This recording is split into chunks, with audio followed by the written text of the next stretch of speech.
Il tema di cui vogliamo parlare stasera è un po' la storia, le finalità e magari il destino di questa rivista chiamata Civiltà delle Macchine, la cui fondazione risale, per una fortunata coincidenza, che poi forse coincidenza non è, esattamente a 70 anni fa.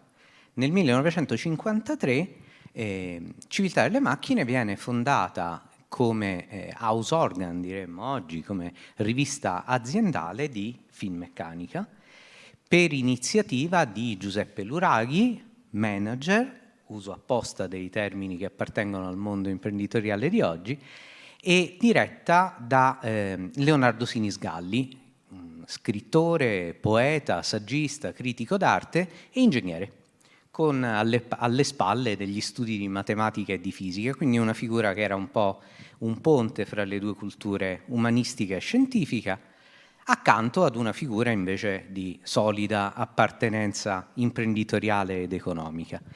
Ora, la prima domanda che vorrei porre a Marco è questa.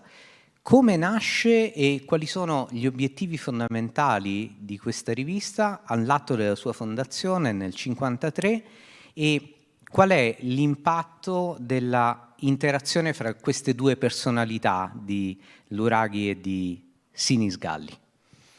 Allora, adesso provo a rispondere. Intanto ringrazio anch'io la Fondazione Monteprama, ringrazio Luciano Violante e Pietrangelo che mi ha chiesto di intervenire a questa cosa, io lo faccio con molto piacere, ringrazio naturalmente tutti voi che siete qui.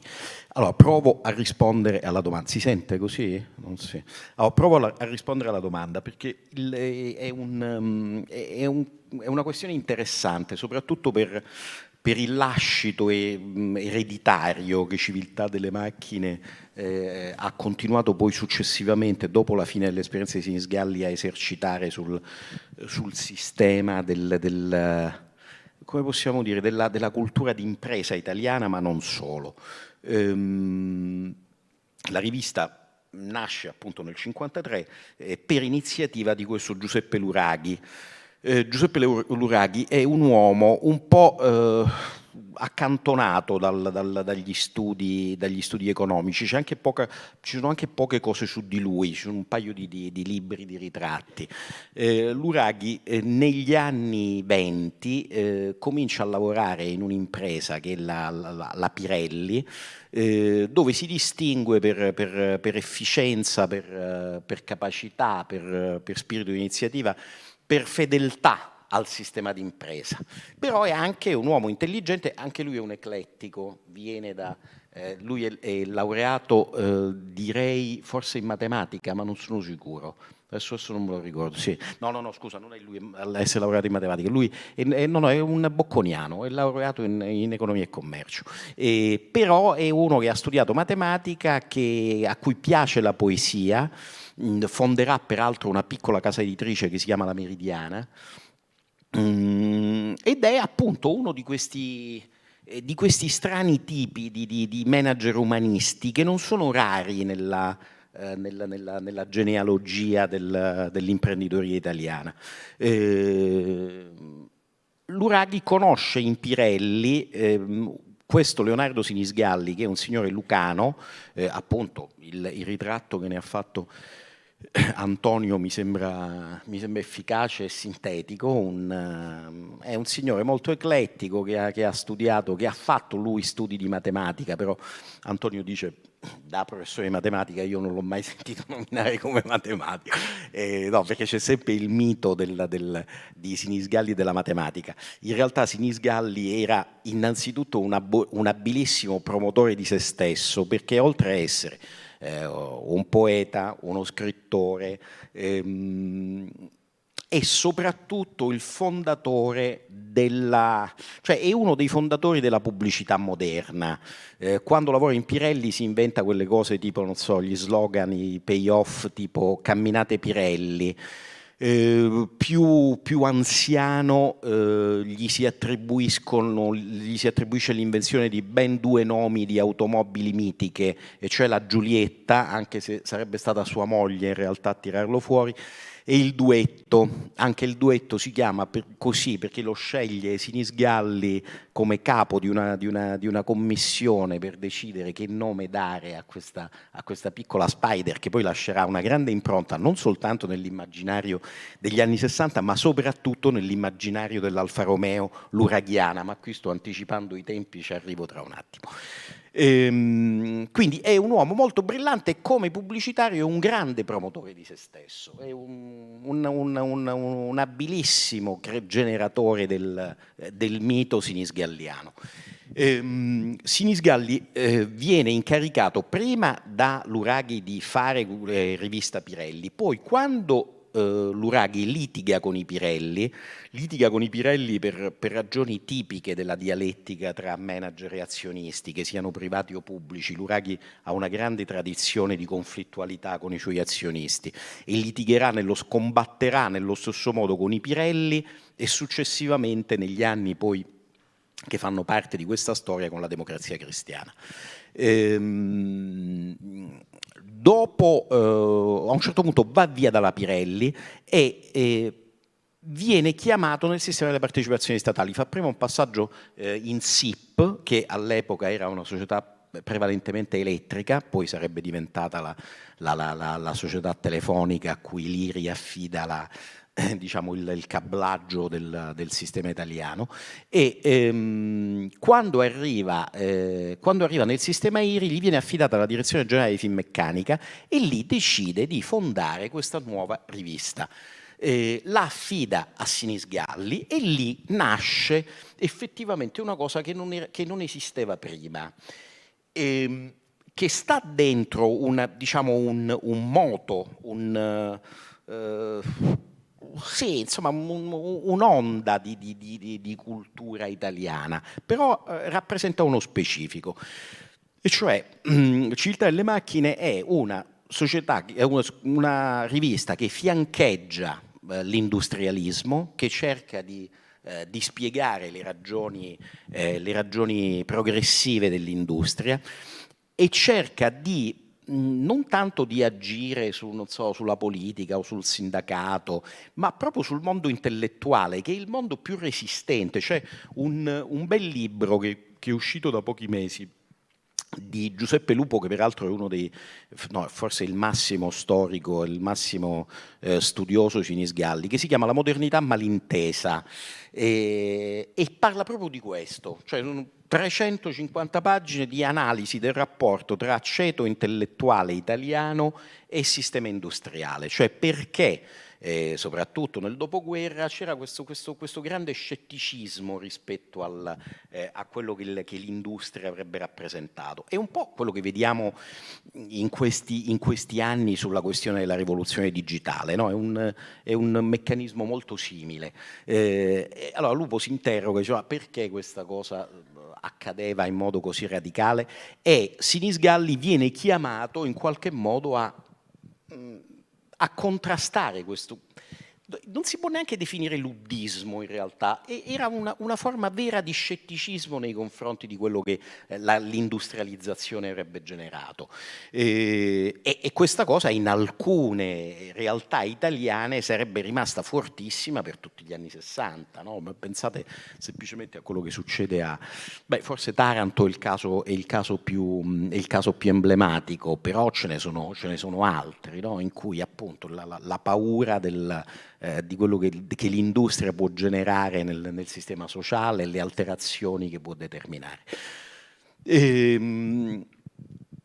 Torno a Sinisgalli. Sinisgalli si occupa essenzialmente di questo e lo fa ponendosi questo obiettivo, cioè mettendo sullo stesso piano le cosiddette due culture, cioè umanesimo e scienza, e dire guardate che queste cose possono dialogare tra loro. C'è stata, diciamo, tra gli anni 50 e 60 c'è un grande dibattito su questa storia delle due culture, c'è un bellissimo libro di un signore che si chiamava Charles Snow che prova a delimitare l'ambito di questa discussione. Sinisgalli se ne fa carico e dice guardate, secondo me un dialogo è possibile, questa rivista ve lo dimostra, quindi è una rivista dove si parla contemporaneamente, che vi posso dire, del motorino, dell'ultimo motorino di una meccanica napoletana, e però, non so, viene affidato a scrittori e pittori l'incarico di andare a fare dei reportage nelle grandi imprese,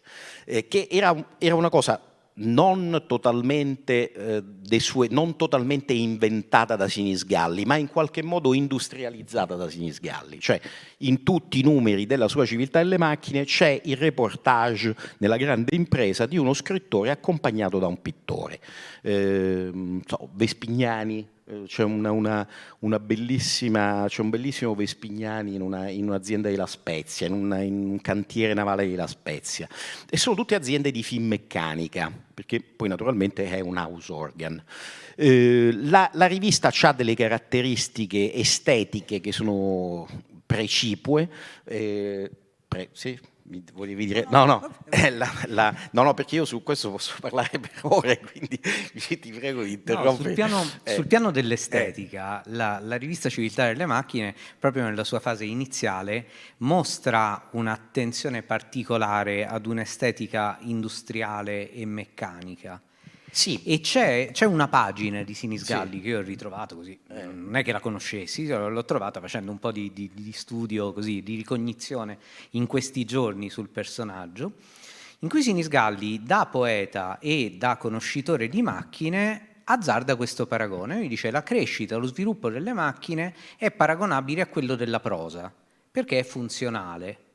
L'implicito paragone, l'implicita contrapposizione è quella con lo sviluppo organico del corpo vivente, che sarebbe più simile a quello della poesia, che ha esigenze invece di carattere, a rime, a prosodie, lui usa questi termini, eccetera.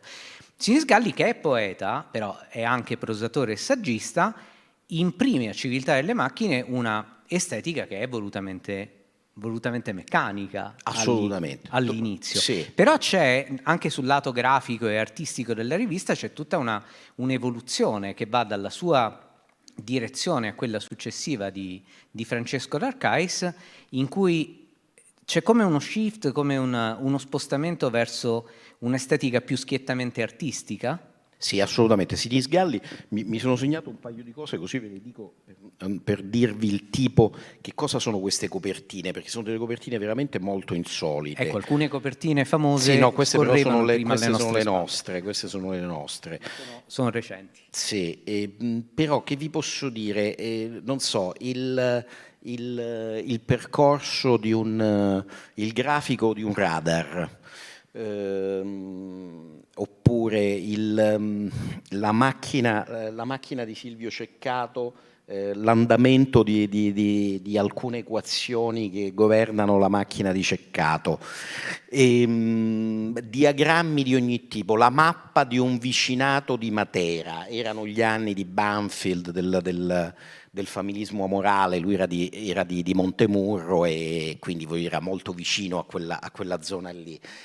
Sono quindi copertine molto grafiche, tranne un paio. Quando a un certo punto lui se ne va, perché per rispondere alla domanda, diciamo che a un certo punto lui se ne va perché l'Uraghi lascia Finmeccanica, Sinisgalli si trova senza copertura e quindi a un certo punto va via pure lui e viene sostituito con questo signore, peraltro di origini sarde, anche se nato a Padova, che si chiama Francesco Flores d'Arcais. Lui si fa chiamare soltanto d'Arcais, ha omesso il Flores che poi i suoi numerosi figli ripristineranno, e d'Arcais, che è un signore che ha un rapporto diverso con l'arte, è un rapporto, come possiamo dire, più intellettuale, meno istintivo di quello di Sinisgalli, cambia completamente la forma delle copertine, cioè sono appunto copertine d'arte che vengono commissionate direttamente a dei pittori attori, appunto vi posso dire Vedova, Franchini, Capogrossi. Lui li chiama, gli dice mi fai una copertina, la copertina viene realizzata, il quadretto, perché sono quadretti molto piccoli, poi vi dico una cosa su questi quadretti, vengono trasformati in matrici dall'istituto di calcografia e dopodiché trasformate in copertine. E noi ce ne abbiamo alla Fondazione Leonardo. Danila Preane ha fatto una cosa molto bella, ne ha trasformate alcune in degli enormi pannelli, quindi sono queste copertine di polistirolo che hanno un effetto stupendo, perché le copertine d'Arcais erano molto belle. Questa cosa corrisponde anche, voglio dire, a un cambio di passo della rivista, perché D'Arcais dice a Sinisgalli tutto sommato piacevano quelle cose tipo il design, le macchine, no? Le macchine intese anche come congegni, mentre io, che sono un grande intellettuale cattolico, mi occupo di un'altra cosa, cioè del grande senso che l'impatto della tecnologia ha sull'uomo come questione filosofica preponderante rispetto alla questione tecnica che piaceva a Sinisgalli. In realtà la verità è che secondo me tra i due cioè c'era una specie non voglio dire di invidia, però sì, insomma, come una cosa retroattiva da parte di D'Arcais nei confronti del successo, del grande successo pubblicitario di Sinisgalli. E le copertine simboleggiano molto questa differenza. No, scusa, Didi. No, ve lo dico dopo. Va bene. Dopo D'Arcais ci sono altri direttori, altre metamorfosi di questa rivista, un lungo periodo di silenzio, poi riparte qualche anno fa, se non sbaglio, sotto la direzione di Peppino Caldarola. Sì, cioè la storia è questa qui, che a un certo punto nel 79 nella grande operazione di restringimento del perimetro d'azione dell'IRI, tenete conto che l'IRI era la più grande conglomerata industriale europea, era una cosa mostruosa, 3 banche, la RAI, la Telecom, la telefonia, le autostrade, era una cosa assolutamente, sì, è un coso di gigantismo. Quando comincia ad andare in crisi quel modello, diciamo, di quella che si potrebbe chiamare, non so, cibol, tipo quelle cose che fanno i coreani, il restringimento del perimetro comporta il taglio, la riduzione di costi, eccetera. Civiltà delle macchine finisce in questa è un costo da tagliare. Sì, in questa tagliola. Però la cosa interessante è che nasce il mito di Civiltà delle macchine, cioè nel momento in cui Civiltà delle macchine chiude, nasce il mito di Civiltà delle macchine. D'Arcais in realtà proverà a fare un esperimento successivo nel 1983 con una testata che si chiamerà Nuova Civiltà delle Macchine, ne dirige un paio di numeri, poi se ne va. La rivista continuerà a vivere per molti altri anni ancora. Comincia a venire fuori un po' questa dimensione mitica, perché a un certo punto è tutto molto legato anche alla storia dell'arte contemporanea. Fabiano Fabiani fa pubblicare da Shea Wheeler un libro sulle copertine dei tempi di D'Arcais e di Sinisgalli. Dopodiché c'è Avagliano, che è un editore napoletano molto attento alle questioni meridionali, che pubblica un libro sui reportage in fabbrica dei tempi di Sinisgalli, curato peraltro appunto da questo Giuseppe Lupo, che è il più grande esperto di Sinisgalli. Il Max Planck dedica un grande articolo retrospettivo su questa strana rivista. Nasce una fondazione Sinisgalli a Montemurro, perché appunto Sinisgalli è una grande gloria locale, paese d'origine, e poi a un certo punto succedono una serie di cose, cioè nasce la cosa più interessante di questa fase è il momento in cui le copertine vengono musealizzate, cioè i quadri che sono commissionati dall'editore, che è di Industria, sono finiti dopo il dissolvimento dell'IRI in pancia a Fintecna. Fintecna le dà incomodato alla Cassa Depositi e Prestiti. È una storia stupenda, tipica perché è una piccola storia tipica delle questioni italiane. Quindi viene data in comodato la Cassa Depositi e Prestiti che musealizza queste copertine, che sono gli originali, non le matrici da cui che venivano utilizzate per la stampa, e sono nello scalone d'onore, l'impianto museale è nello scalone d'onore della CDP a Via Goito, ed è una cosa molto molto bella, a parte il fatto che è anche emozionante, però è proprio bella, molto ben fatta, ed è un caso assolutamente unico, cioè che le copertine di una rivista diventino oggetto di musealizzazione. Nel frattempo nasce la Fondazione Leonardo e Luciano Violante, Alessandro Profumo e Gianni De Gennaro danno vita a questa nuova versione di Civiltà delle Macchine, che viene affidata alla direzione di Peppino Caldarola. Poi una serie di vicissitudini, e alla fine indegnamente arrivo io a dirigere la rivista. Io in realtà mi sono limitato a continuare quello che avevano già capito Pietrangelo, Buttafuoco e poi Antonio Funicello, cioè a rimettere al centro della questione, diciamo, lo spirito degli anni 50, cioè uno spirito molto positivo, molto, molto costruttivo, molto diciamo di ottimismo sviluppista, poi naturalmente con tutti i limiti, no, della storia dello sviluppo economico, e questo affidandolo naturalmente sia alle riflessioni sulla nuova civiltà delle macchine, che ha appunto il digitale, no? Questa grande macchina sconosciuta e invasiva. E l'altra questione è appunto quella di provare a restituire a questa questione dell'arte contemporanea quel ruolo di cerniera che Sinisgalli prima e Flores d'Arcais poi avevano individuato. 2 minuti per parlare del presente. Negli ultimi numeri tematici, a parte uno che si colloca fra i due e che è una celebrazione del 70° anniversario, gli ultimi 2 numeri monotematici dei Civiltà delle Macchine affrontano rispettivamente la dimensione subacquea, l'argomento di cui abbiamo sentito parlare nell'intervento precedente, anche se con una prospettiva molto multidisciplinare che va dal diritto alla tecnica alla letteratura, e nell'ultimissimo numero, che è presentato in questi giorni, le trasformazioni digitali.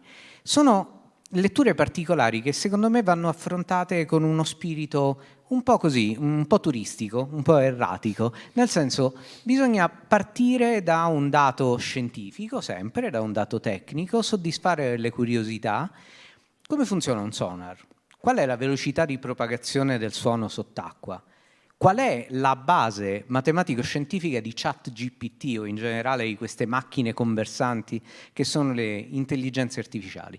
In questi numeri di Civiltà delle Macchine ci sono degli articoli scritti non in scienzese, non in matematichese, ma in termini assolutamente accessibili, che spiegano proprio la sostanza tecnico-scientifica di queste innovazioni.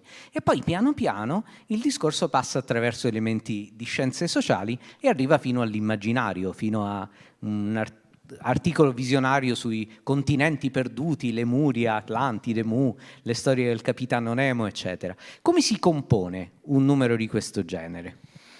Qual è la regia? No, innanzitutto con un po' di mestiere, e poi dopodiché appunto noi cerchiamo di approfittare moltissimo. Voi avete sentito prima l'ammiraglio Lacerenza, cioè al quale va tutta la mia simpatia perché condividiamo una parte delle nostre origini, quindi no, cioè è fondamentale naturalmente poter contare sulla conoscenza di chi si occupa di queste cose, e questo è assolutamente fondamentale. Poi dopodiché lo spirito deve essere quello di cercare di semplificare al massimo. In questo numero per esempio c'è un bellissimo articolo, bellissimo dal mio punto di vista, poi, no, di Roberto Battiston, che spiega in modo molto semplice come funziona il sistema previsionale di ChatGPT, e secondo me quando tu leggi quella roba lì capisci che poi è una questione anche meno paurosa di quello che sembra, cioè in fondo è un'intelligenza non particolarmente intelligente, è fondata soltanto su un principio statistico, poi arriva a dei risultati che a volte coincidono con quelli, no, con quelli a cui noi arriviamo attraverso un processo logico, ma questo è un altro discorso. La verità con la plausibilità. Con la C'è una plausibilità, categoria sì. filosofica Non diversa. so, oppure c'è un articolo di Marco Casu che spiega un piccolo dizionario, un articolo che è piaciuto anche molto a Pietrangelo, che spiega molto bene tutta una serie di voci, che cos'è il web 1, che cos'è il web 2, che cos'è il web 3, cioè noi proviamo a spiegare che cosa succede no? In questo strano mondo che è tutto informazione, peraltro, no? Ovviamente su quello c'hai un pochino la concorrenza dei giornali, perché i giornali sono pieni i quotidiani soprattutto sono pieni di inserti che si occupano di queste cose molto tecniche per cercare di spiegarle, e noi dobbiamo cercare di farlo in un modo quanto più semplice possibile, sperando di farlo bene. Ecco, questo è un po' il... Ho detto tutto? Mi sembra di Sì, sì. sì, Più che altro dobbiamo lasciare, dobbiamo lasciare. sarebbe bello continuare, ma abbiamo finito il tempo.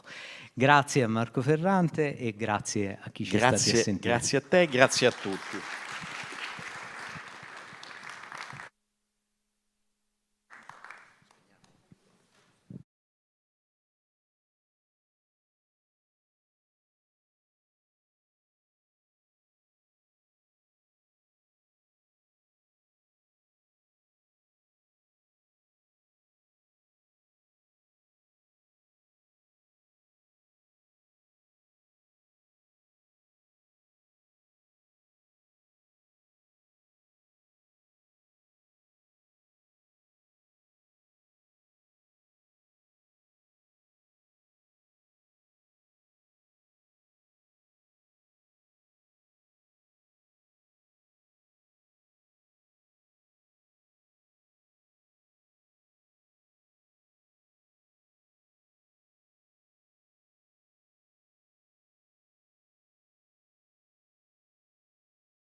Sì, prego.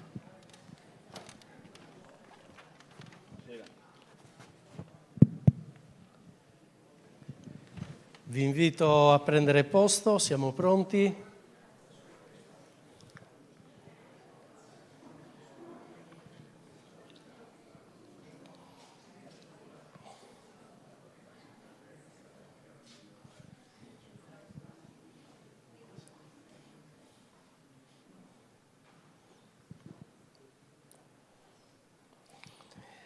Bene, siamo giunti all'ultimo appuntamento di questo pomeriggio, prima di quello di stasera delle 21:30, quando Giancarlo Giannini sarà su questo palco. Ma prima di arrivare a quel momento conclusivo, abbiamo qui tra noi Franco Cardini.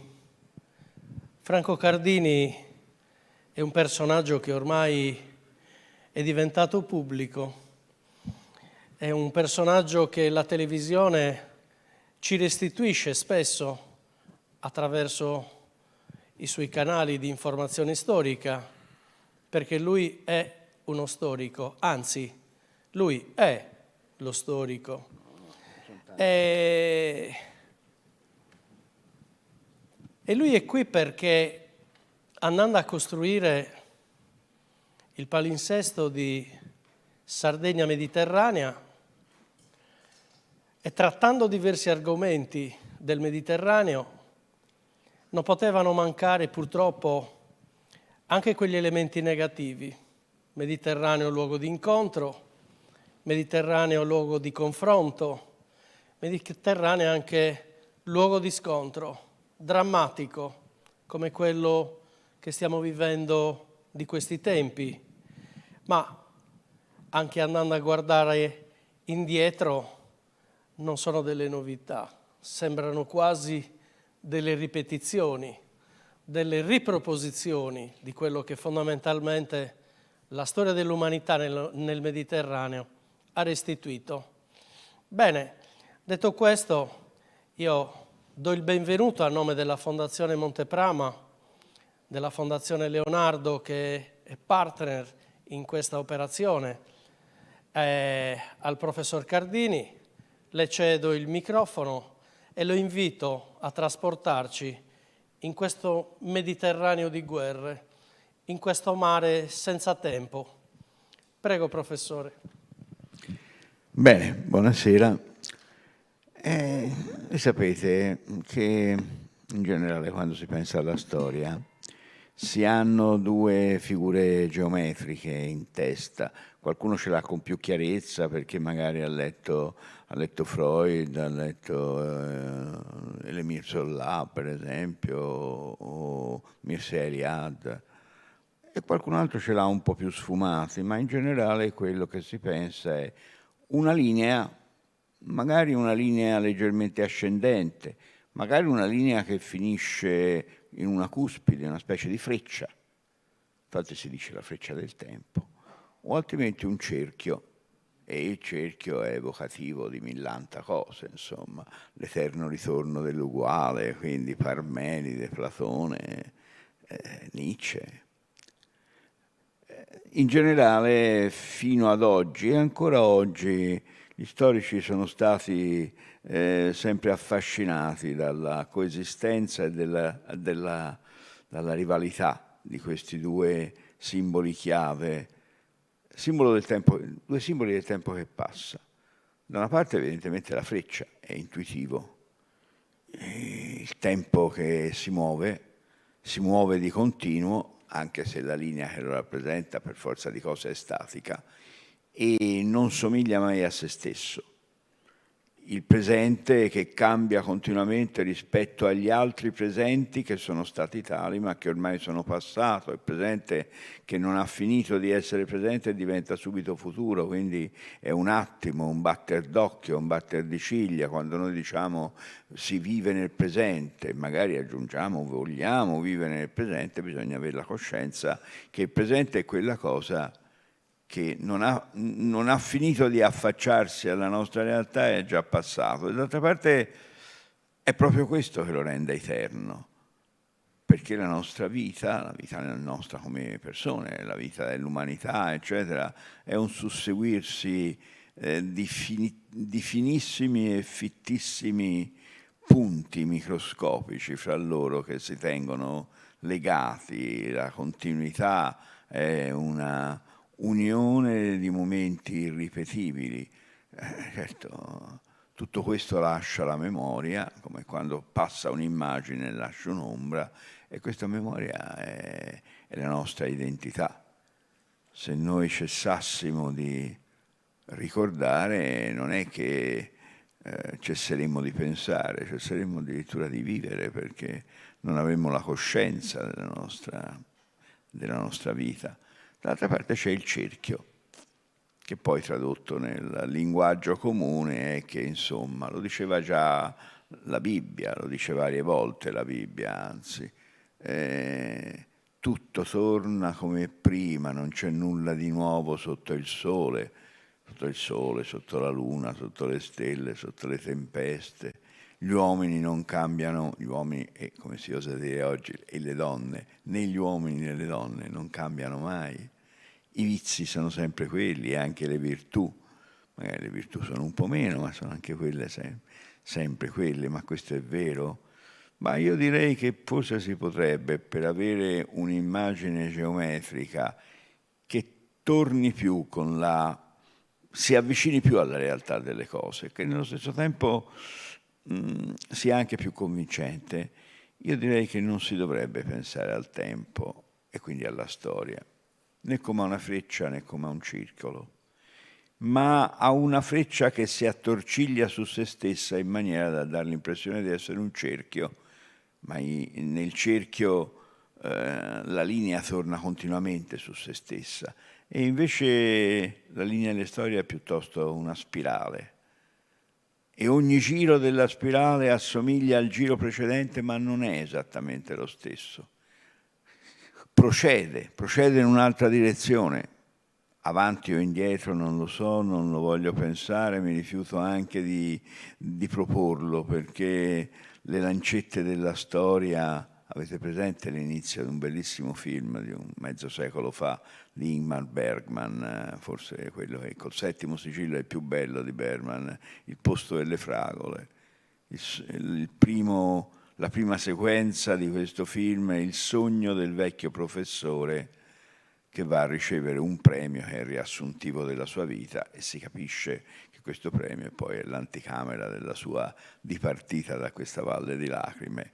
E lui sogna, e naturalmente sogna come tutti i vecchi, anche i giovani, ma i vecchi lo fanno ancora di più. Sogna qualcosa che lo riporta alla cosa che lo ossessiona, il tempo che passa, il tempo che è inesorabile, il tempo che non si arresta, e nello stesso tempo il tempo che non ha un significato, ma questo è disperante, bisogna dargliene uno. L'immagine che viene in testa al professore è quella di un quadrante di orologio che però è privo di lancette, e quindi è un orologio inutile, peggio, è un orologio enigmatico che ha la verità dentro ma non la dice a nessuno. In un certo senso la storia è un po' così. Io, quando qualcuno mi dice, succede spessissimo, soprattutto nei dibattiti, è successo questa cosa e siamo andati avanti, è successo questa cosa e siamo tornati indietro. E io chiedo immediatamente al collega, in generale un collega, che dice queste cose, ma tu c'hai l'orologio della storia in tasca? Perché lo sai quando le lancette vanno avanti e quando le lancette vanno indietro? Chi ha detto che un'istituzione, per esempio, è un progresso rispetto a un'altra? Potrebbe essere un'impressione sbagliata, potrebbe essere l'insieme di una serie di pregiudizi che fanno il cortocircuito fra loro. La storia si ripete sempre, ma non si ripete mai con le stesse forme, e quando si crede di aver fatto un progresso definitivo, a un certo punto poi ci si trova stranamente arretrati al mondo del tempo di prima. fra 700, fra 6 e 700, se non proprio tutto il mondo, almeno l'elite occidentale, si era inventata la formula della libertà assoluta, scissa addirittura dalla morale, non essere liberi soltanto di fare il bene, fare quello che si vuole, il cosiddetto libertinismo, che non è il libertarismo, che non è la libertà, che non è il liberalismo, il liberismo è un'altra cosa. Bene, il libertinismo, una delle funzioni del libertinismo era l'amore per l'eccesso e l'ostentazione per l'eccesso, soprattutto l'eccesso alimentare, l'eccesso dell'eroico, dell'eroismo, i duelli, eccetera. Pensate a Don Giovanni di Mozart, no? L'eccesso nell'eros, l'eccesso nella libertà dell'eros. Durante il XVIII secolo siamo arrivati a un punto qualificante della libertà dell'eros, che è quello delle vesti femminili che espongono pienamente il seno. Fra gli anni 70 e gli anni 90 del XVIII secolo siamo arrivati a questo. Ed è abbastanza tragico il pensare che in fondo tutto questo liberare la parte superiore del busto umano esponeva automaticamente il collo a una libertà assoluta, che era anche una vulnerabilità assoluta. Settecento si è inventato un gioiello particolare che era il cosiddetto guillottin, il maschile di ghigliottina, sottilissimo filo di velluto di seta rossa a cui era appeso un rubino, il segno che la ghigliottina lascia sul collo del ghigliottinato. Bene, nell'Ottocento è arrivata la regina Vittoria, la quale per decreto ha fatto fasciare le gambe dei tavoli, perché erano innocui supporti di un mobile familiare, ma erano pur sempre gambe. E per analogia potevano turbare qualcuno. E allora? Dov'era il progresso? Dov'era il regresso? Come mai un massimo di libertà è arrivato un secolo prima di un massimo di repressione e di negazione della libertà, almeno di quella individuale, almeno in quel senso? Bisogna essere abituati alle docce fredde che la storia ci prepara. Noi usciamo da un lungo periodo, lunghi decenni, la mia generazione ci è cascata in pieno con tutte le scarpe, come dicono a Roma, un tempo in cui abbiamo pensato che in fondo noi europei, o noi occidentali, come allora si diceva, istituendo una equazione quasi perfetta fra Occidente e Europa, quasi una tautologia, l'una cosa era l'altra, e noi occidentali riflettevamo sul fatto che avevamo già dato quanto a guerre, quanto a rivoluzioni, quanto a tirannie, quanto a sofferenze, e quindi ormai il progresso le stava cancellando. Il progresso avrebbe cancellato le malattie, la miseria e anche le guerre. Certo ce n'era ancora, ma avevamo la sensazione che fossero sempre più espulse verso i margini del mondo civile. Si facevano ancora le guerre in Africa, in Asia, in America Latina, ma nel beato Occidente, fra Europa, Stati Uniti e Anglosfera, le guerre erano bandite, non c'erano più. Ci siamo accorti che le cose non erano affatto così. A partire dagli anni 90 del secolo scorso ci è venuto il dubbio che ormai il vecchio fantasma stava di nuovo lambendo le nostre spiagge, e questo perché non se n'era andato, e questo perché forse noi pensavamo di essere il centro del mondo, mentre invece magari era vero che le guerre insistevano soprattutto nelle periferie, ma noi stavamo diventando una periferia e non ce ne eravamo accorti fino a oggi. Oggi naturalmente queste esperienze sono più vive, però non siamo ancora padroni di razionalizzarle, di viverci dentro serenamente. Certamente però siamo in un momento in cui la storia ha ricominciato a correre. Nel 1990, o giù di lì, 91, un sociologo americano d'origini nipponiche, era Francis Fukuyama, scrisse un breve saggio, anche un saggio divertente, anche piuttosto ben scritto, in cui diceva una cosa che ad alcuni di noi parve subito un'assurdità, ma forse eravamo un po' addetti ai lavori, eccetera, ma per molti era convincente. Cioè ormai il tempo si è fermato, la storia ha dato tutto quello che poteva dare, siamo arrivati a un punto di non ritorno, non ci saranno più novità, il mondo in mano a una sola potenza, il raggiungimento di una matura democrazia, dell'unione fra la scienza, la ragione e le buone intenzioni morali, facevano sì che non ci fosse, la storia si fosse cancellata. Eravamo arrivati alla fine della storia. Si trattava solo di amministrare l'esistente. Avrebbe potuto durare minuti come millenni, avrebbe avuto senza dubbio una sua evoluzione interna, ma come variazioni del tema. La cosa fondamentale è che ormai eravamo fuori della storia, eravamo arrivati a una sorta di apocalisse laica, anche molto felice, molto comoda, molto serena, eccetera. Sappiamo che non è così. Qualcuno dice addirittura, beh, è un saggio che ha portato male, perché esattamente quando cominciava a circolare dappertutto, pensate all'inizio degli anni 90, ha cominciato a succedere di tutto.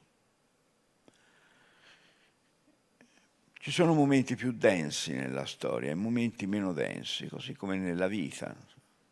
Uno dei miei venerati maestri, non so se è più venerato, ma certamente è uno di quelli a me era più simpatico, che era Fernand Braudel, ci diceva sempre, perché lui era un paladino molto forte e molto convinto della disomogeneità del tempo.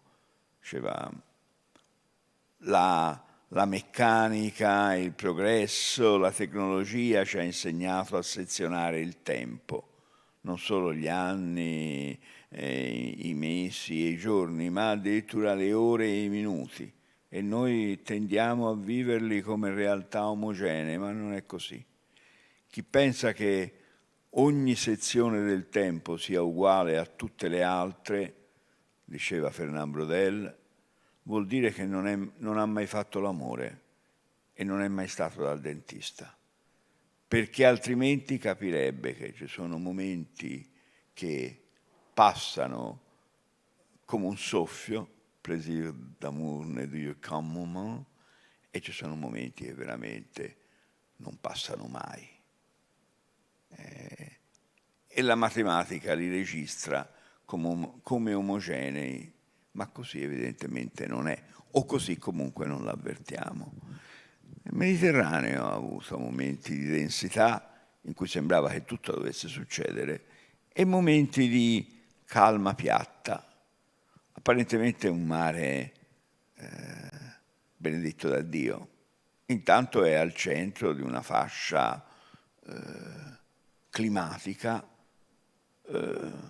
equilibrata, piacevolmente equilibrata. Sì, oggi ormai, visto che siamo tutti preoccupati dal riscaldamento termico, sono arrivati i soliti scienziati, fra gli storici Emmanuel Ladurie, per esempio, che ci hanno spiegato che non c'è troppo da preoccuparsi, un po' sì, ma non poi troppo, perché noi stiamo vivendo un momento dilatato naturalmente anche dalle esperienze tecnologiche, dalle responsabilità dell'uomo, quindi surriscaldamento del pianeta, buchi nell'ozono e tutto il resto. Tutto questo c'è.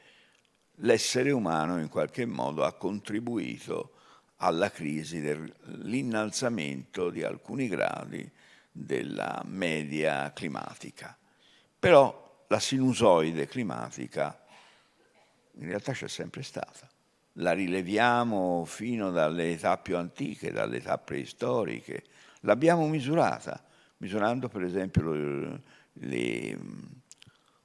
l'estensione del ghiaccio polare. Il ghiaccio polare è un ghiaccio che è lì da millenni. E allora, facendo quella cosa che gli americani chiamano il coring, che in italiano viene tradotto, questa parola un pochino volgare, sa un po' di roba da cavalli, il carotaggio, inserendo un tubo di metallo che è lungo molti metri e che si può aprire, e prelevando una carota di ghiaccio dalle diverse densità, perché il ghiaccio non è omogeneo, ci sono momenti in cui gli inverni sono più miti e più brevi e momenti in cui sono più lunghi e più duri. Dalle diverse densità noi rileviamo i mutamenti climatici che ci possono portare anche a secoli molto arretrati. Abbiamo scoperto che con una luce di 10.000 anni, scusate, ho sbagliato, con una luce di 1.000 anni, più o meno, no, avevo detto bene, con una luce di 10.000 anni, l'optimum climatico si alza, arriva al suo massimo e poi comincia a decrescere. E poi naturalmente si rialza. Nella pratica in soldoni, al tempo di Gesù, c'era un optimum climatico, come ora.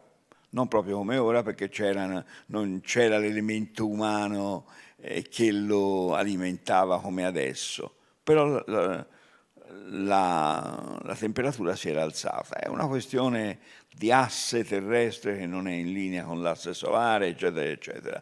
Non è difficile nemmeno da capirsi, un normale professore di geografia o di astronomia ve lo spiega facilmente, io un po' meno perché mi occupo di altre cose. Ogni grosso modo gruppo di 5 secoli si arriva dal momento più alto al momento più basso. Al tempo di Gesù c'era un buon clima, tanto è vero che i romani facevano queste belle città termali o queste belle città di svago, tipo Pompei. Vabbè, a Pompei gli andò male per un altro motivo, ma che erano città del tutto aperte, pensate con case a un solo piano, con molti corridoi, con molti cortili dove l'aria doveva circolare perché ci si difendeva così dal caldo estivo. Poi siamo andati sempre peggiorando fino al V-VI secolo, ci sono le prove archeologiche di questo freddo duro, e durante i momenti di raffreddamento le epidemie scoppiano, magari scoppiano d'estate, ma durante i momenti di raffreddamento. E noi durante i momenti di raffreddamento abbiamo sempre le grandi pestilenze. La peste d'Atene di Pericle nel IV secolo, poi la peste di Giustiniano esattamente 1000 anni dopo, nell'altro Pessimum, e poi le due pesti vicine, 1348 e 1630, l'una all'inizio e l'altra verso la fine di quel periodo che noi chiamiamo la piccola era glaciale, la piccola glaciazione, fra XIV e il XVII secolo. I vedutisti olandesi barocchi facevano questi bellissimi quadri, con questi inverni olandesi, con dei carri tirati da 8 cavalli, di quelli belli grossi, che tirano ciascuno varie decine di barili di birra, quindi tonnellate, e passano sui fiumi, passano sulla Schedda, passano sul Reno, e lo possono fare, non succede nulla, perché il ghiaccio addirittura arriva allo spessore di alcuni metri e regge. All'inizio dell'Ottocento si stava uscendo dalla piccola era glaciale, e le guide russe dell'imperatore Napoleone non lo hanno affatto ingannato quando lo hanno assicurato che la Berezna, lui era in ritirata in quel momento d'inverno, si era portato dietro reggimenti di corazzieri a cavallo e cannoni, e le guide russe lo assicuravano che la Berezna avrebbe retto. Invece la Berezna non ha retto, è stata un'ecatombe, cavalli e cannoni che sono andati a fondo. Siamo in pieno dell'inverno russo, quindi un uomo che cade nell'acqua con quel clima non fa nemmeno in tempo a accorgersi che sta annegando, muore di infarto prima, ma questo naturalmente non lo rallegra. Si stava uscendo da questo clima. Adesso da questo optimum ne usciremo verso il XXII secolo. Cosa c'entra questo Mediterraneo? Sì, se avessimo un po' più di tempo, io ne ho perso molto raccontando queste cose, si vedrebbe anche nella storia del Mediterraneo l'effetto della sinusoide climatica, perché si chiama così. Ma astraendo anche da questo, si può dire che il Mediterraneo è stato sempre un periodo di guerre e nello stesso tempo anche un periodo di scambi. Un periodo in cui il negativo della guerra e il positivo invece dello scambio economico, dello scambio culturale, eccetera, convivono tranquillamente. Per capire questo bisogna fare un piccolo esercizio di liberazione dall'anacronismo. Noi siamo abituati a pensare alla guerra come un momento in cui tutte le altre attività cessano e vengono sostituite dall'attività bellica, ma per secoli non è stato così. Da noi in Europa, almeno fino al XVIII secolo, quando il famoso discorso di Saint-Just alla Convenzione, ogni uomo è un soldato e quindi ogni uomo, quando va in guerra, si vota totalmente alla guerra e tutti i cittadini, per il fatto di essere cittadini, sono soldati. Badate, una frase del genere ha dei risvolti terribili. Cosa dicevano gli Yankees durante le guerre indiane? Bisogna uccidere anche i bambini di pelle rossa, perché è un fatto fisiologico. Le uova di pidocchio, quando si chiudono, partoriscono soltanto pidocchi e i pidocchi vanno soppressi. Chissà se il ragazzo, perché era sicuramente un ragazzo, un uomo maturo non le fa queste cose, nemmeno se, oserei dire, nemmeno se è drogato. Sa se il ragazzo che ha decapitato il bambino in quel kibbutz, in quel momento pensava, non pensava sempre certo a Saint-Just e Pelle Rossa, pensava a qualche cosa del genere. Io lo ammazzo perché fra 18 anni questo sarà un soldato. E se io non lo ammazzo adesso, lui ucciderà i miei figli. E in fondo serviamo tutti la stessa causa e siamo tutti legati alla stessa catena di violenze, di soprusi, di orrori, di tradimenti di noi stessi. Bene, sono pensieri che vengono naturalmente dalla tristezza del momento, che è anche un momento, di questo noi storici siamo convinti, anche se non andiamo a dirlo in giro per paura di essere presi a male parole, ma questo è un momento storicamente straordinario nella storia del mondo, è un momento, fra virgolette, bellissimo sul piano della fenomenologia degli eventi, così come il grande clinico che si trova davanti a un spaventoso quadro clinico del suo paziente dice: ma che bella malattia, nel senso che bell'esempio di una malattia grave e magari incurabile. Non c'è stata sempre soltanto la guerra, però il caso, il fato, la fortuna, l'eterno e incommensurabile giudizio di Dio, non lo so, però ci sono delle cose che vengono piantate nella nostra storia, anche nell'aspetto geografico della nostra storia, del nostro essere su questo piccolo pianeta, e che sembrano quasi organizzare fin dal più lontano dei tempi tutto quello che poi dovrà succedere. Perché mai il fato, il destino, il caso, Dio Onnipotente ha riempito di petrolio il sottosuolo dell'Africa, di una parte dell'Africa e soprattutto dell'Asia, della penisola arabica, e poi ha fatto in modo che la penisola arabica, che aveva avuto momenti straordinari, momenti di splendore, eccetera, e poi momenti di decadenza, sia ridiventata importantissima in un momento in cui sembrava che fosse arrivata al livello più basso delle sue possibilità. Popoli di poveri nomadi, miserabili, che per secoli erano stati soggetti all'impero turco, dopo essere stati soggetti a tanti altri, avevano avuto anche momenti di rigoglio.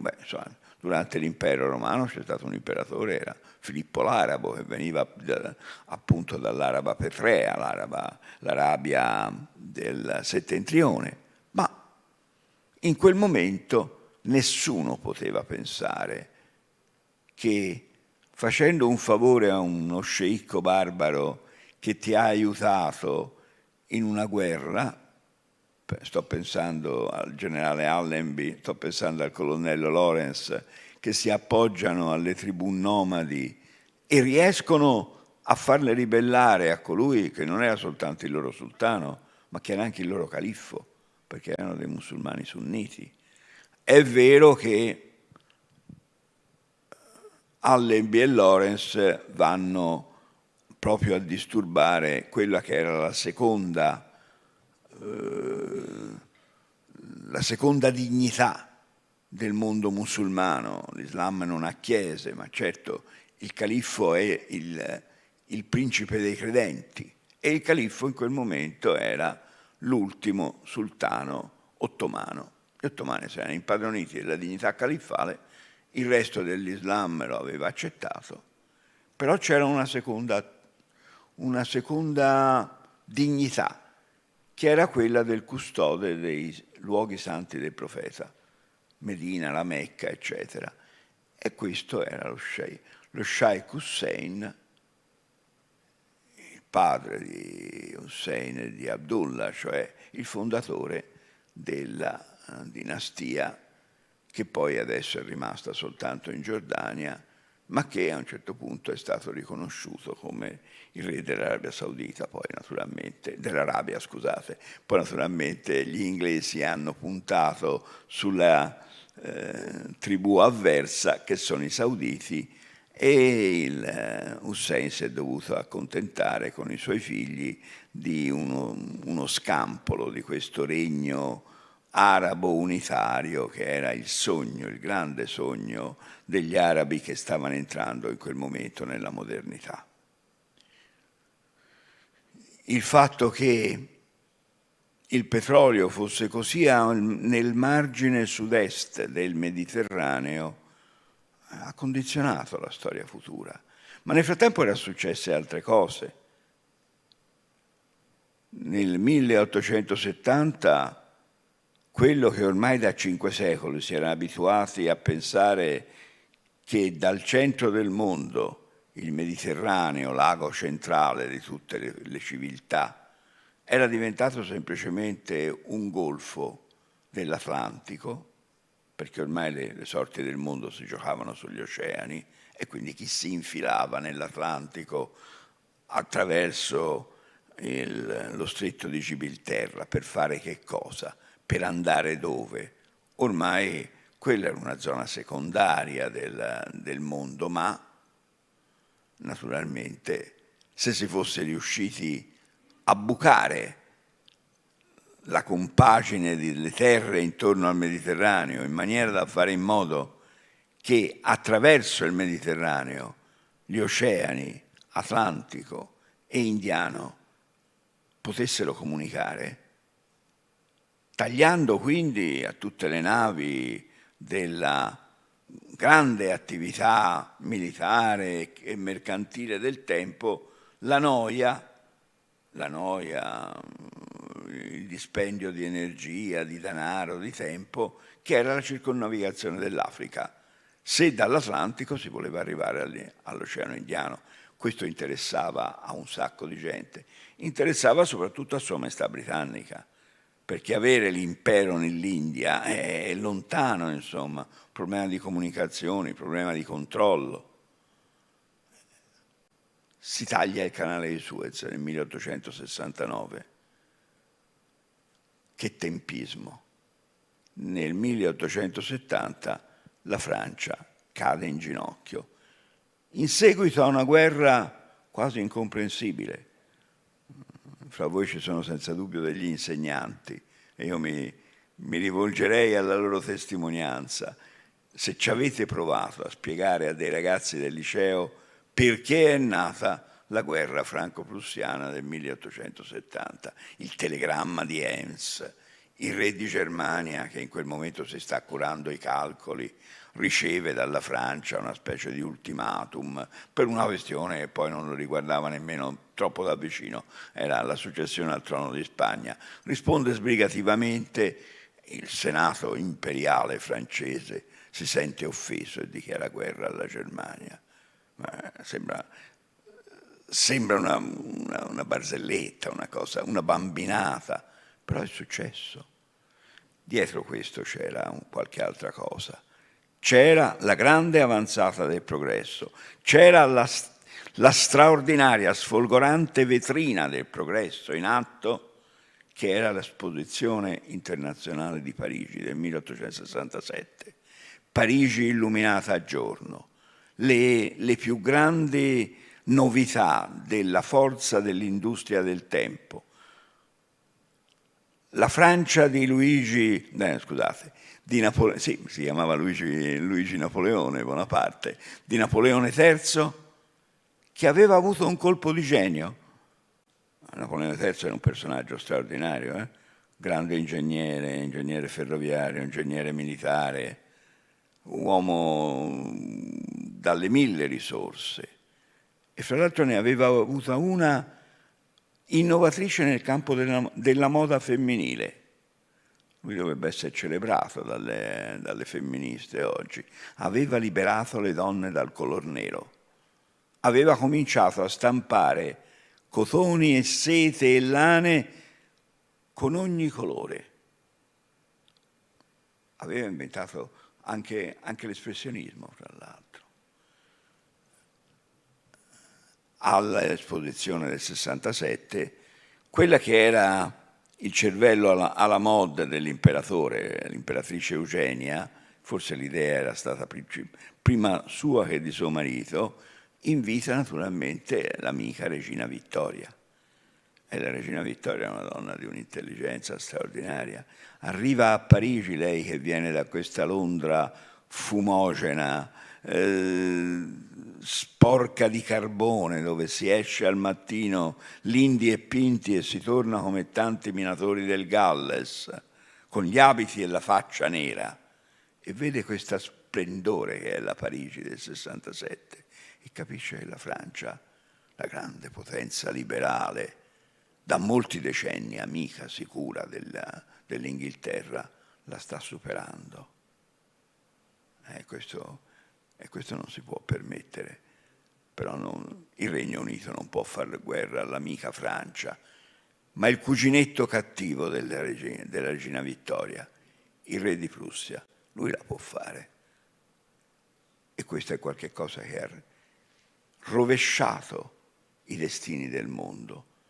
Non è successo proprio nel Mediterraneo, ma per colpa di un buco scavato nel Mediterraneo, perché l'imperatore Napoleone, buon geografo, buon giocoliere di capitali, fra le molte iniziative che aveva avuto, oltre che mettere a nuovo l'industria delle abiti femminili, aveva anche suggerito al viceré del sultano, viceré dell'Egitto, governatore del sultano, governatore per conto del sultano dell'Egitto, perché il sultano di Istanbul era il padrone dell'Egitto, il signore dell'Egitto, e il suo viceré, il Khedive, era stato convinto da Napoleone a fare una bella joint venture, una bella avventura economica e tecnologica comune, capitali franco-egiziani, maestranze egiziane, scavo del canale di Suez, il vecchio sogno che era stato di faraoni, di imperatori romani, di sultani turchi.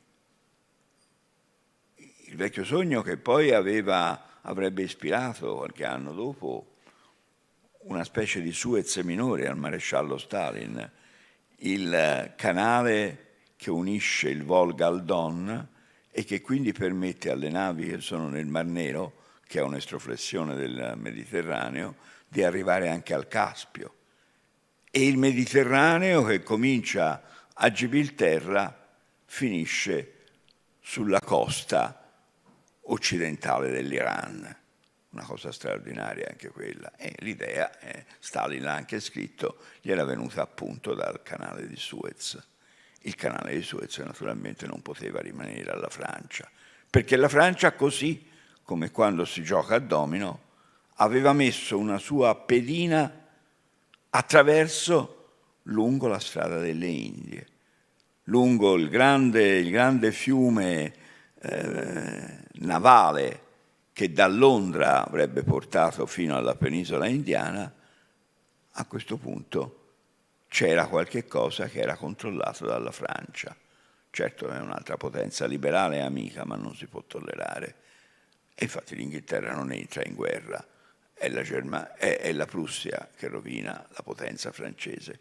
Napoleone scappa, poverino, scappa chiedendo asilo in Inghilterra per giunta, e mentre scappa dalla tasca gli cade il pacchetto di maggioranza delle azioni di Suez e la storia è cambiata. E il secolo breve di Eric Hobsbawm non è affatto un secolo breve, non è cominciato nel 14. Posso essere d'accordo sul fatto che è finito nel 90, quando è finito il regime sovietico, ma è cominciato nel 1870. È un secolo lunghissimo. È l'ibris francese, la voglia francese di ribellarsi, di vendicarsi della Germania, la revanche che permea di sé l'intera forza anche letteraria di tutta la Francia, dal 1870 fino al 1914. E la prima guerra mondiale è conseguenza di questo, e la seconda è conseguenza della prima. E adesso, in fondo, in un certo senso, la crisi israeliano-palestinese, chiamiamola riduttivamente così, è a sua volta, come sapete, un figlio o una figlia, se volete, è una figlia diretta, essa stessa, della seconda guerra mondiale. E di questa falsa partenza della pace che si era provata a fare nel 1919 con le paci di Parigi. Il presidente Wilson aveva assicurato una pace fatta apposta per mettere fine a tutte le guerre. La pace di Parigi del 1919 fu esattamente il contrario. Fu una pace che mise fine a tutte le speranze di pace, almeno fino al 1945, ma probabilmente ancora fino ad oggi. Il Mediterraneo è fatto così. Il Mediterraneo è fatto di casi che modellano il mondo. Pensate a quella che saggezza divina o caso, a quella forza che ha messo gran parte del rame, e voi sapete che col rame, aggiungendosi un po' di stagno, si fa il bronzo, che è fra l'altro quello che dà il nome a un'era preistorica molto importante. Il fato o Dio Onnipotente hanno messo gran parte del rame del mondo, a parte quelle che ha messo in Cile, tra Giordania, Arabia e Siria e cose del genere, le miniere del re Salomone. Però il rame senza lo stagno non fa quella lega che è preziosa perché il rame è metallo prezioso di per sé stesso, ma non per la guerra, troppo tenero. Se ci aggiungi dello stagno, il rame diventa bronzo e diventa il metallo della guerra per eccellenza. Anche dopo la scoperta del ferro, in fondo, i cannoni sono stati fusi per molti secoli in bronzo.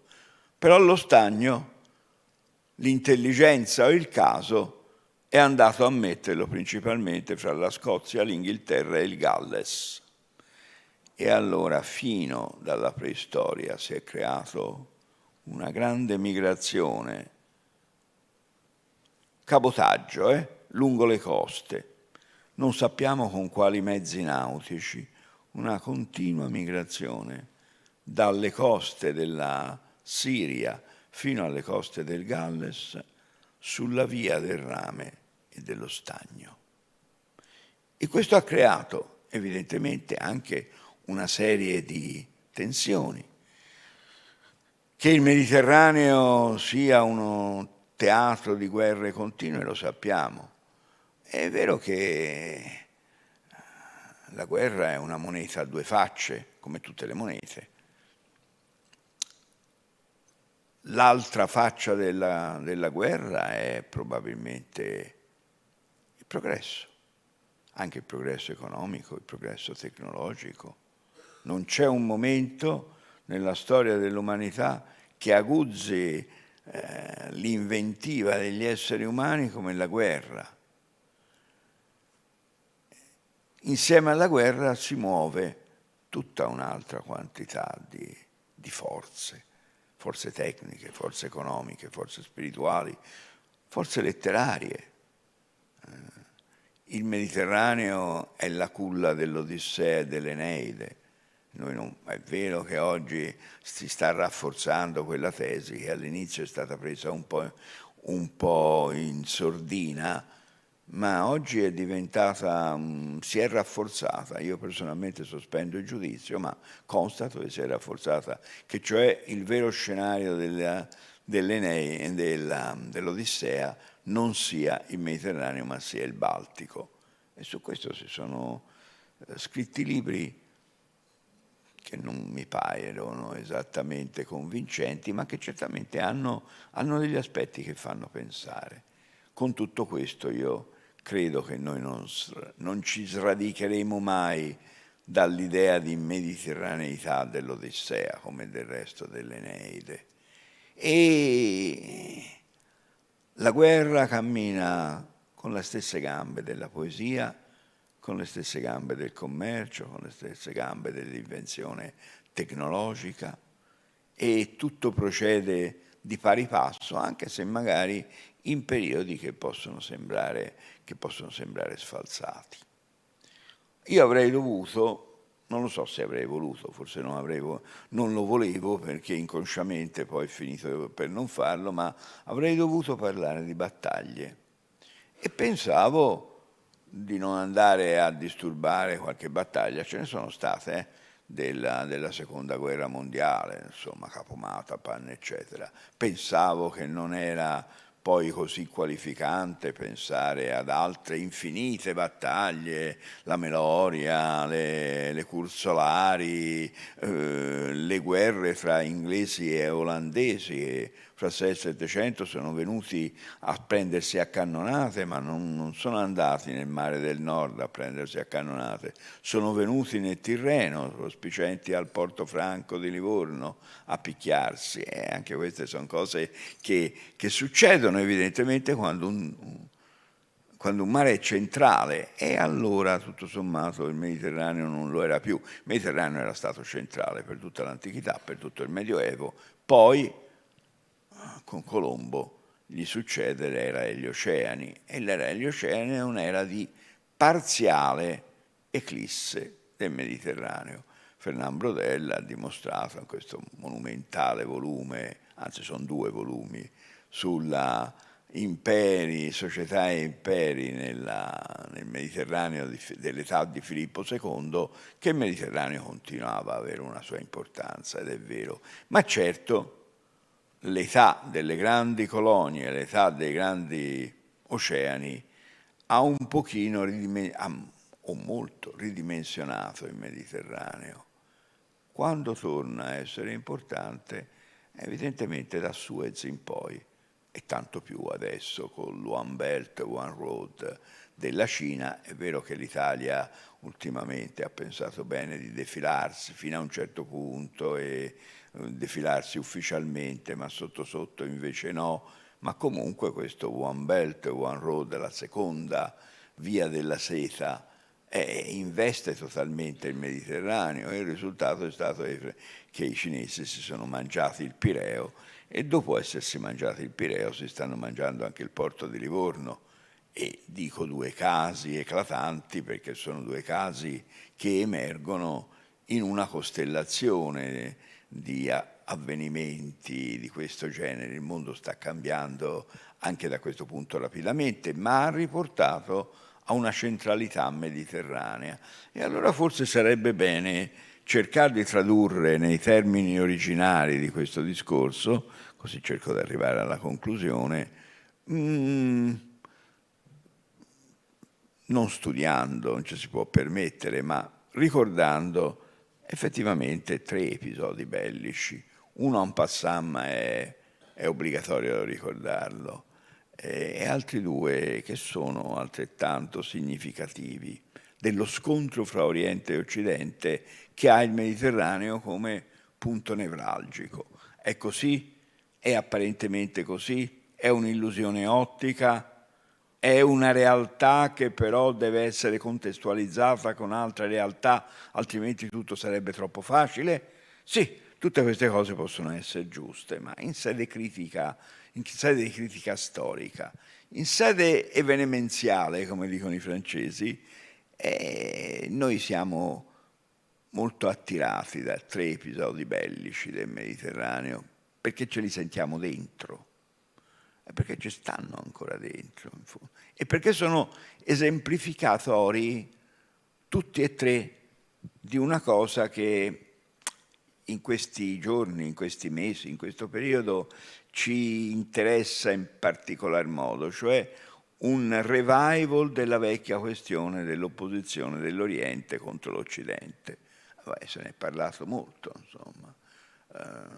Certo, l'Oriente antico, l'Oriente medievale, l'Oriente moderno, l'Oriente attuale e l'Occidente antico, moderno, attuale non sono esattamente le stesse cose. Non si tratta di punti cardinali o di aree geografiche, ma si tratta di aree concettuali, per così dire, a geometria variabile.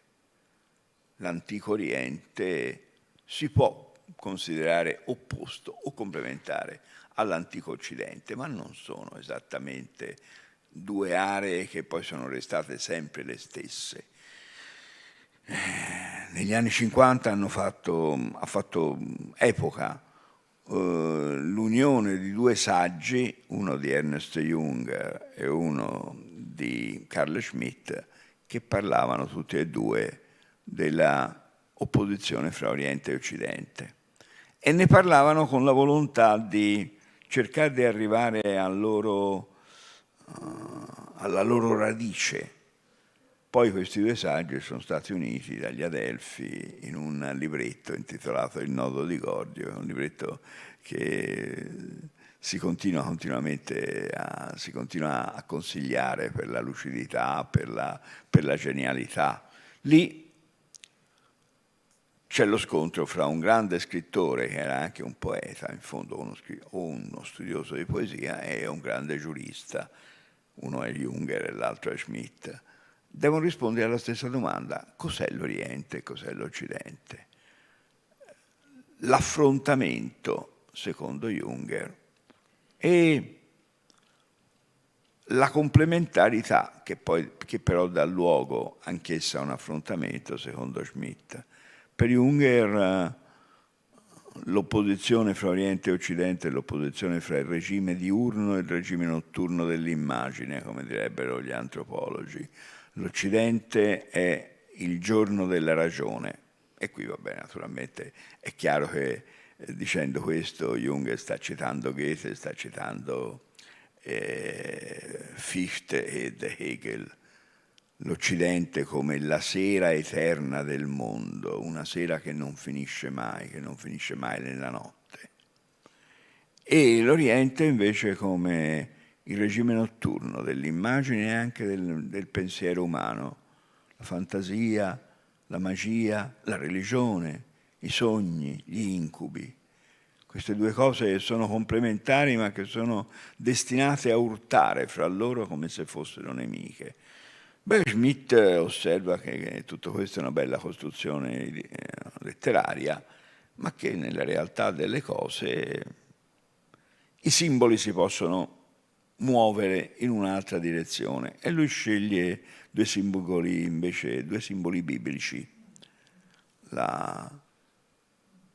Il Leviathan, la bestia che sale dal mare, la forza capace di dominare continenti e di collegarli attraverso il controllo dell'oceano.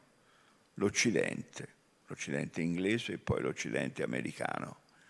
E dall'altra parte il Behemoth, l'animale terragno, ben radicato sulla forza continentale. Certo, nella realtà della storia le forme si presentano sempre come realtà cangianti. Il Napoleone che inventa il blocco continentale contro l'Inghilterra, in quel momento è il campione dell'Oriente, continente terrestre, eurasiatico, contro l'isola, la piccola isola che domina il mondo. E Napoleone che assale lo zar, che quindi fa una voltafaccia di 180 gradi, per così dire, fa invece la parte dell'Occidente che vuol conquistare l'Oriente. Questa dicotomia che ci domina, che domina anche un po' il nostro immaginario, si trascrive bene in termini di episodi guerrieri, se vogliamo, ma di episodi guerrieri che ci fanno assistere a un Occidente e a un Oriente che si spostano continuamente, pur restando in fondo se stessi e restando se stessi in un modo identitariamente così forte che noi li riconosciamo immediatamente. Prendiamo 3 battaglie navali: Maratona, Azio vicino, praticamente sulla costa egiziana, e Lepanto. Maratona, guerre greco-persiane. Che la differenza fra Oriente e Occidente sia nata da un seme gettato da Eschilo, non nella realtà, ma nell'immaginario, è abbastanza certo. Se cercate una dicotomia o un'opposizione Oriente e Occidente nell'Odissea o nell'Iliade, non la trovate. Però quando poi aprite i Persiani di Eschilo, la trovate squadernata in una maniera quasi olimpicamente impudica, per così dire. Da una parte sono le parole del coro, quando il coro invita la principessa Tosta, la figlia del gran re, a evocare l'ombra del fondatore dell'impero persiano, perché spieghi come è stato possibile che 4 contadini appiedati abbiano battuto l'esercito più grande del mondo, che questa massa di uomini, di carri, di cavalli, eccetera, si sia fermata davanti a una sottile linea di fanti pesantemente armati con le loro armi di bronzo, con le loro lance protese a 45 gradi contro l'irruzione della cavalleria, che hanno sgominato questo esercito infinito. Com'è stato possibile? Dice il coro, com'è stato possibile che la freccia che corre veloce nell'aria sia stata fermata da una lancia immobile? L'Oriente tecnologico, l'Oriente razionale, gli opliti greci che si muovono come meccanismi d'orologio, non è vero. l'Euplita greca non si muoveva affatto come il meccanismo di un orologio, ma gli studiosi della guerra del tempo di Federico il Grande, di Federico di Prussia, che loro sì organizzavano degli eserciti, meccanismi d'orologio, ci avevano fatto credere che tutto questo risalisse all'antica Grecia. È stato un momento certamente incomprensibile come è stata possibile la vittoria di Maratona, ma nello stesso tempo un momento in cui l'Oriente si è sentito Oriente e l'Occidente si è sentito Occidente? O noi gli stiamo prestando le nostre illusioni? Noi guardiamo alla battaglia di Maratona, ma ci guardiamo con gli occhi di Kipling. West is West, dice Kipling, and East is East. L'Oriente è l'Oriente, l'Occidente è l'Occidente. C'è poco da fare. Non si capiranno mai. Non hanno gli stessi valori. Non mirano alle stesse cose. Possono soltanto soverchiarsi a vicenda. E Kipling appunto è il grande poeta delle imprese coloniali contro l'Oriente, e non importa se è l'Oriente dei Rajah indiani o che deve restare sottomesso a Sua Maestà britannica, o se è l'Oriente dello zar che in quel momento sta facendo in Asia centrale guerra all'Inghilterra, che non è una guerra guerreggiata, ma è una guerra di conquistatori, una guerra di commercianti, una guerra di costruttori di linee ferroviarie, una guerra di occidentali che vogliono impadronirsi del continente asiatico. E ancora una volta lì l'Oriente e l'Occidente è rappresentato da Sua Maestà britannica da una parte e dallo zar da quell'altra, ma d'altra parte lo zar fino a che punto era orientale? Quella signora tedesca che per molto tempo è stata zarina, era una Caterina II, era la rappresentazione vivente dell'orgoglio dell'essere Occidente, come del resto lo era stato qualche decennio prima di lei lo zar Pietro.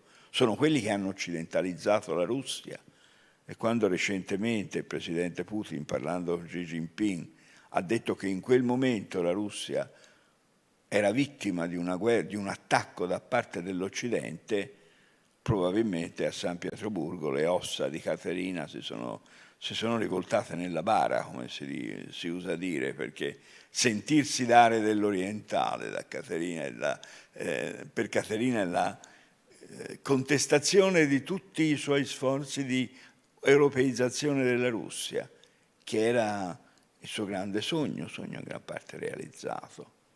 Eppure la dinamica storica si incarica sempre di farci tornare al punto di partenza, e quando ci torniamo ci accorgiamo che in realtà non è affatto il punto di partenza, è il punto di arrivo di qualche cosa che deve ancora avvenire.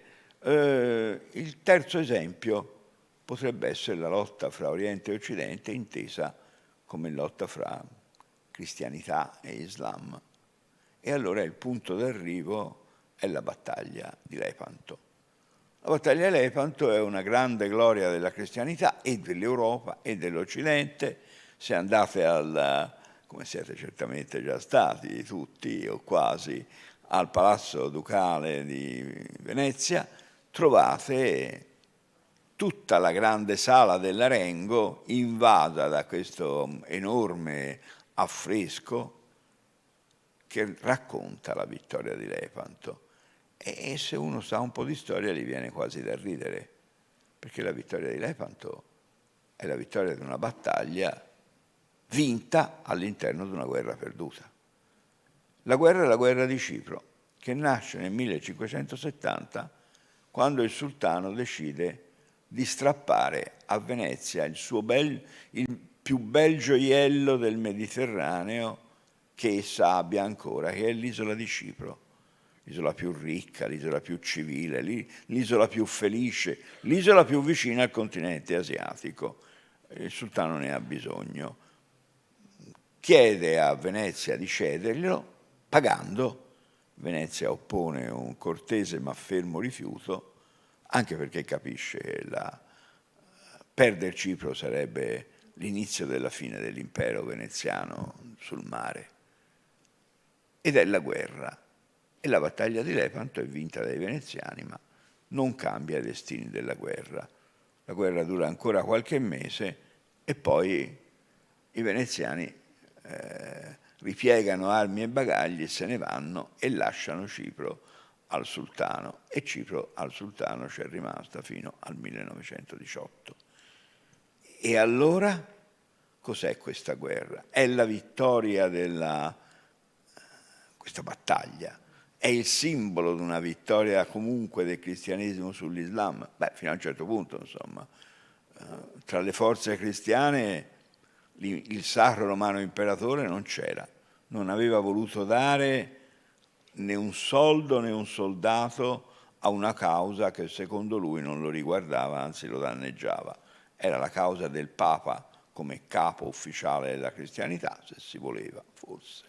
Era la causa degli spagnoli e dei veneziani, cioè delle due forze cristiane che si contendevano all'interno dell'equilibrio europeo l'egemonia sul Mediterraneo, essendo dato e assodato e incontrovertibile che l'egemonia del Mediterraneo, quella vera, ce l'avevano i turchi, che dominavano non solo l'Oriente ma anche tutto il sud, perché i principati arabi nordafricani sono vassalli del sultano.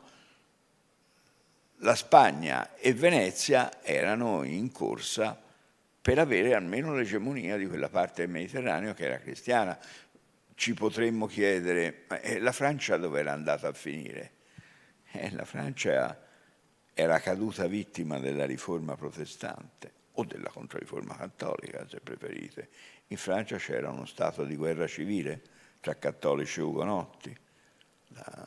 La regina di Francia, Caterina, tra l'altro una fiorentina, ha capito e ha letto e ha scritto molto di questa cosa, dell'impossibilità della Francia in quel momento di far qualcosa a favore della cristianità.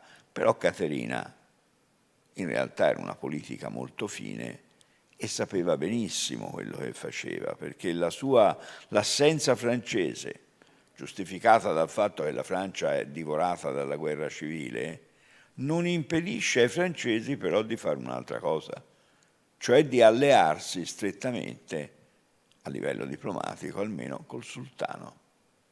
Il re cristianissimo di Francia si allea col sultano perché si rende conto che la guerra di Cipro indebolerà i suoi nemici cristiani, indebolirà la Spagna, indebolirà Venezia e quindi la Francia diventa l'alleata naturale del turco.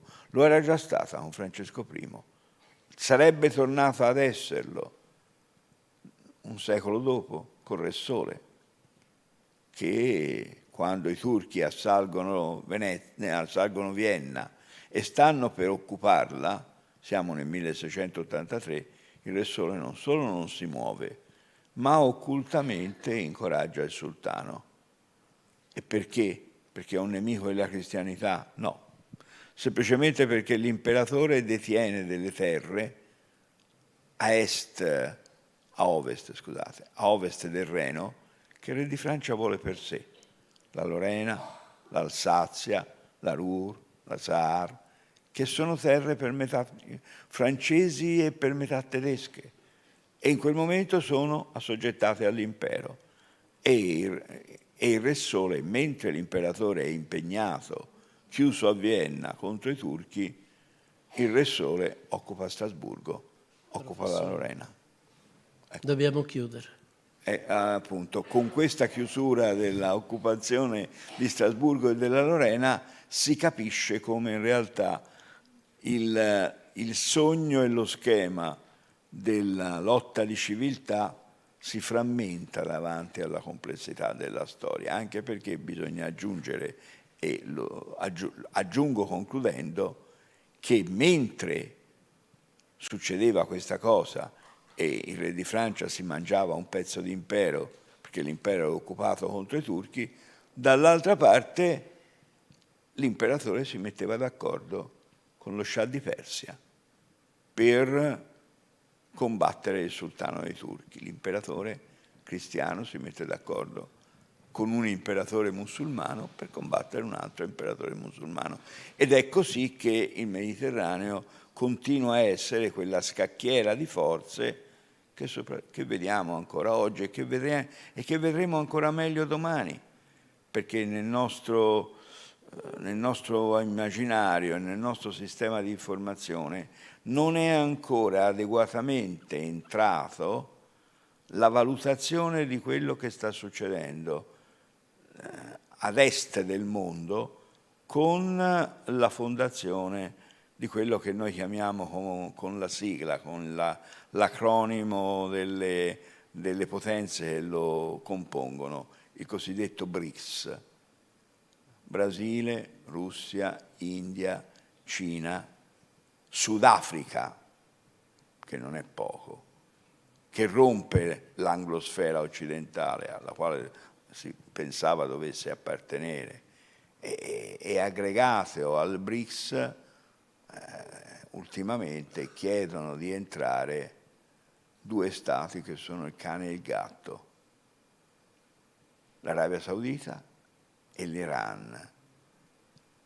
Com'è che tutto questo ha influito sulla folle decisione dei capi di Hamas di compiere un colpo di testa che può essere destabilizzante per la pace di tutto il mondo? E auguriamoci che non lo sia, e lo sarà o non lo sarà a seconda dell'entità e delle caratteristiche della risposta israeliana.